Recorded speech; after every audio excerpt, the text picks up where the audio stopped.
Hey everyone, welcome back for a quick update on READYCode. In my last video, I showed off a bit of the assembler functionality being built into READYCode. In that video, I showed the bouncing ball program shown here on the screen. As a quick recap, you can right-click the assembly source and send it to the Commodore 64 Ultimate. So for example, I can either load it directly onto the Commodore 64 or I can load it and run it. I'll just go ahead and do a quick load. When this program is assembled and loaded on the C64 Ultimate, it creates a basic loader stub that executes the assembly program located at memory location 2062. If I type in run and press enter, the program will start running. And there you go. There's our bouncing ball from the last video. So since that video, the assembler in READYCode has been updated to support more directives, including the ability to specify the starting memory address where the program should be located. To test out some of the new capabilities, I wanted to find a larger assembly program to test with. For those of you that have been around for a while like me, you might recall Compute's Gazette from the 1980s. It was magazines like this that helped an entire generation of budding computer enthusiasts get started in their future careers, myself included. I spent many hours reading through many of these magazines back in the day. One major benefit of magazines like this were program listings that you could type in and run on your Commodore. You could then save them off onto cassette or floppy disk for later use. All for the cost of the magazine and an hour or two of your life spent typing in the source code and then ultimately debugging your typos. You can see on the cover of this Gazette issue from February of 1984 that a couple of games are included inside, as well as a couple of other apps. Many of these programs are written in BASIC, but many of them were also written in machine code. As you have likely surmised from the thumbnail for this video, we're going to be looking at the Astro-PANIC game. The source code for Astro-PANIC was provided as a listing of numbers. These numbers equated mostly to opcodes, operands, and data, along with a checksum value to help you catch typos as they occur, rather than at the end when you try to run the program. The listing for Astrocode is about 2 pages long with 2 columns per page. You would use a program called MLX or Machine Language Editor to enter machine language programs. The source code for MLX, which was a basic program, was also included in the magazine. So once you fired up MLX on your Commodore, you would sit down and spend however much time necessary to type in all of these numbers.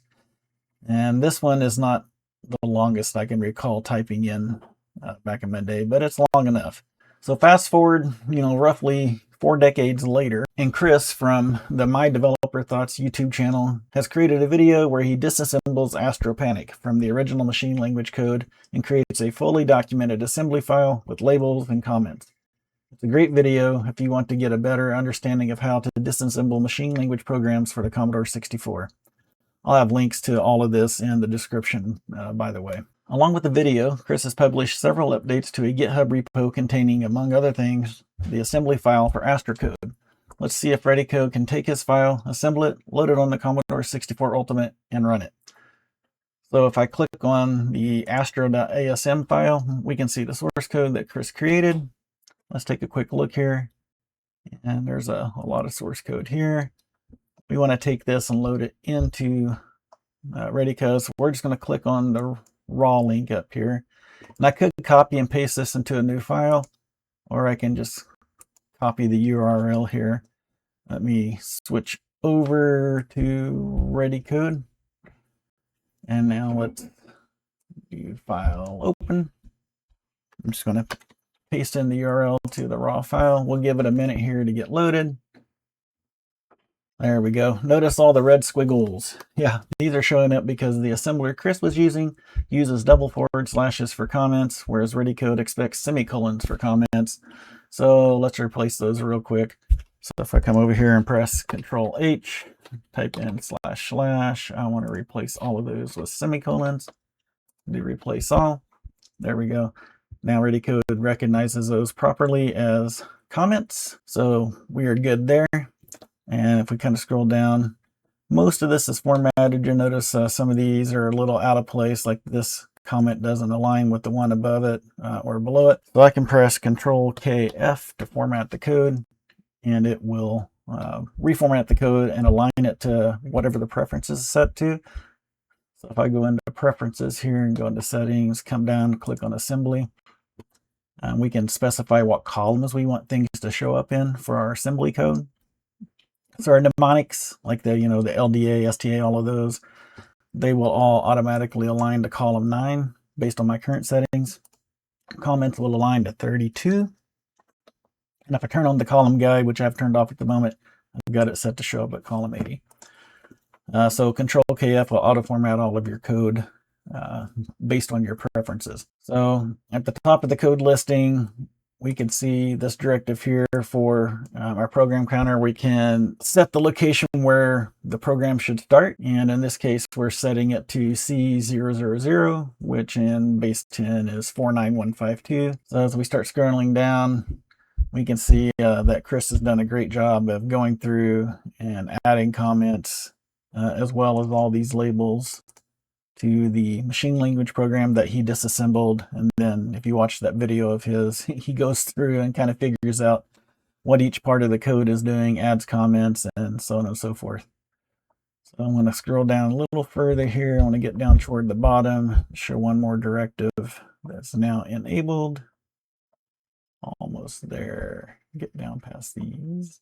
Now that we can see that the .encoding directive is enabled, which is a kick assembler specific directive that tells the assembler how to convert the characters in .text string literals into bytes. In this case, we're setting it to PETSCII mix so that the text string such as score, where the S is uppercase and the rest of the word is lowercase, are treated properly, since the Commodore 64 generally defaults to all uppercase mode. So this directive will help make sure your program is displaying text accordingly. Okay, so we have no red squiggles anywhere, but can READYCode properly assemble this file and run it on the C64 Ultimate? Well, let's see.